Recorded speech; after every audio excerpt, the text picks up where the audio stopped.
Pierre Lescure, bonjour. Bonjour Guérin. Bienvenue au Buzz Média. Merci. Orange Le Figaro. Alors vous êtes ex-président du groupe Canal, directeur du théâtre de Marigny. Vous êtes un homme de télé, j'allais dire de toutes les télés, parce que vous avez fait à la fois le service public, Canal+, le groupe M6 avec Paris Première. Vous revenez aujourd'hui, j'allais dire à vos premières amours, le service public avec une émission en prime time sur France 4 qui s'appelle Masterclass. Alors, il y avait déjà eu une première émission, là c'est une deuxième, une émission j'allais dire événementielle, dans la semaine que France Télévisions consacre aux femmes, du 2 au 8 mars. Donc mardi 5, une émission qui réunira 3 femmes exceptionnelles, Laurence Parisot, Florence Foresti, totalement différente de Laurence Parisot, et pourtant elles s'entendent plutôt bien, on l'a vu, et une femme que j'ai découverte, Zaya Ziaouni, qui est chef d'orchestre, et puis une grande, j'allais dire, témoin, Benoît de Groult, 93 ans.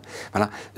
En voyant l'émission, j'ai été frappé, c'est une émission où on prend le temps. À la fois, les invités ont le temps, les jeunes qui posent les questions ont le temps.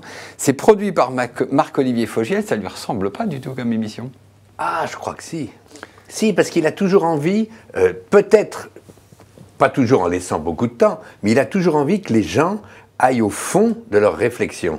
Alors on peut toujours dire « Ah là là, t'as vu comment il est allé le chercher ?» Oui. Non, non, il y a aussi cette volonté profonde d'aller profondément dans l'argumentaire et la nature des personnes. C'est pas du voyeurisme, c'est de l'analyse. C'est de l'analyse. C'est lui qui est venu me le proposer, et France 4. D'accord. Alors, France 4, vous êtes, alors, avec cette émission, pile dans le cahier des charges de France 4.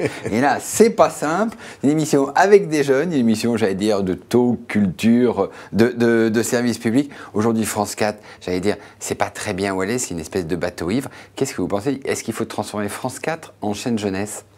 Je n'ai pas d'avis arrêté, sinon je ne vois pas l'intérêt avec l'offre de chaînes jeunesse qui existe déjà en France, aussi bien française comme Gulli, pour les plus petits TJ, dont je fais partie du comité d'éthique, cher monsieur. Oui. Et puis les chaînes étrangères qui nous proposent plein de choses qui sont souvent que du divertissement ou du pratique, mais intéressantes. L'offre est déjà conséquente. Moi, une chaîne jeunesse en soi, je ne vois pas très bien l'intérêt si on ne me dit pas quelle sera sa nature éditoriale. Pour l'instant, on ne m'a rien dit. D'accord.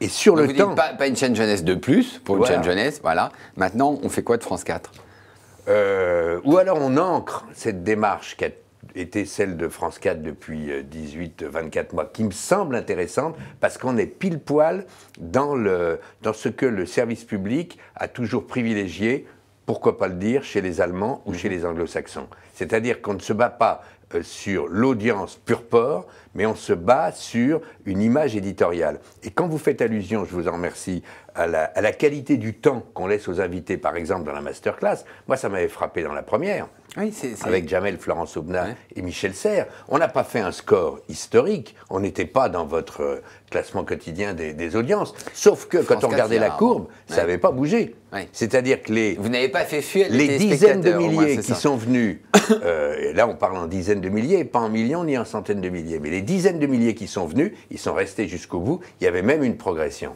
Ça prouve que pour ce public-là, on est bien dans le service public, quand on a du temps et qu'on est intéressant, les gens sont contents. Alors Pierre Lescure, vous êtes un homme de télé, vous êtes aussi un sage, et c'est pourquoi François Hollande et Aurélie Filippetti, la ministre, qu'ils ont eu raison. Voilà, vous ont confié une mission très compliquée, l'adaptation des industries culturelles et de la culture au numérique. Alors on a vu, il y a eu plusieurs tentatives. L'idée, c'est de refaire Culture Acte 2. Vous avez fait de très nombreuses auditions. Plus de 90. 90, vous allez rendre... Officiel et sur le site, hein, voilà, toujours consultable. Exactement, vous allez rendre vos conclusions ou vos pistes. Le 15 avril, donc c'est un peu compliqué d'en parler. C'est même quasi impossible. J'en conviens. En revanche, je voudrais vous en convenez, en Guérin. Oui. Non, mais je voudrais juste savoir dans quel état vous avez trouvé la culture en France, et est-ce qu'on peut lutter contre Google, Amazon et Apple avec des vieilles, des vieilles histoires d'exception culturelle? D'abord, ce n'est pas une vieille histoire, l'exception culturelle, c'est un état permanent.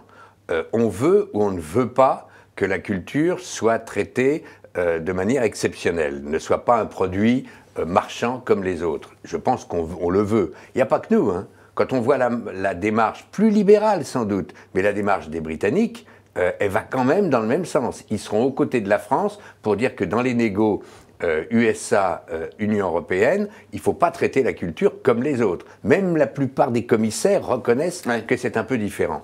Comment est née cette mission? Parce qu'il y avait un débat au PS au moment des primaires entre ceux qui voulaient qu'on balaye tout. Adopi, qu'on supprime Adopi. Qu'on supprime Adopi et qu'on fasse une licence globale sans trop bien savoir comment on allait l'appliquer. Et nous, ce qu'on a pensé, et il semble qu'on ait convaincu le président de la République et Aurélie Filippetti, c'était de dire il faut essayer de pérenniser les principes qui fondent l'exception culturelle à la française, mais les Allemands ont aussi leur manière d'exercer l'exception, plus à travers les Länder qu'à travers l'État fédéral, mais tout de même. Et puis en même temps, il faut s'adapter. Alors s'adapter, vous l'avez très bien dit, il faut aussi tenir compte que Google représente 90 à 95% du marché. Ouais. Le nier, le marché des moteurs de recherche. Le nier, c'est complètement idiot. Est-ce que le cœur de la problématique, c'est pas cette lutte fiscale, ce déséquilibre fiscal entre la culture française qui est soumise à un taux de TVA là encore, et Google qui... Voilà. En 2015... Donc, et ça, c'est pas dans votre mission. On a l'impression que le cœur de la problématique n'est pas dans votre mission. Je ne sais pas si c'est le cœur de la problématique. C'est un changement fondamental que celui de retrouver une égalité fiscale, singulièrement vis-à-vis de la TVA, entre 2015 et 2019, mais dès 2015, avec des compensations prévues pendant les 4 années de 15 à 19. Ça remettra beaucoup les pendules à l'heure. Ce qu'il faut, c'est vivre absolument entre aujourd'hui et 2015, et vivre y compris avec Google.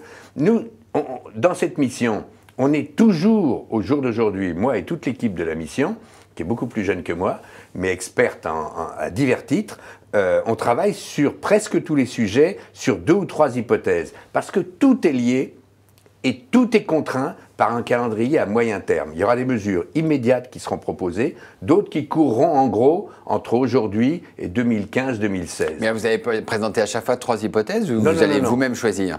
On va nous-mêmes choisir, sauf qu'on sait très bien que c'est comme un mobile chaldérien complexe où tout dépend un peu de tout. C'est vrai que la photo n'a rien à voir avec le cinéma dans l'impact du numérique sur elle.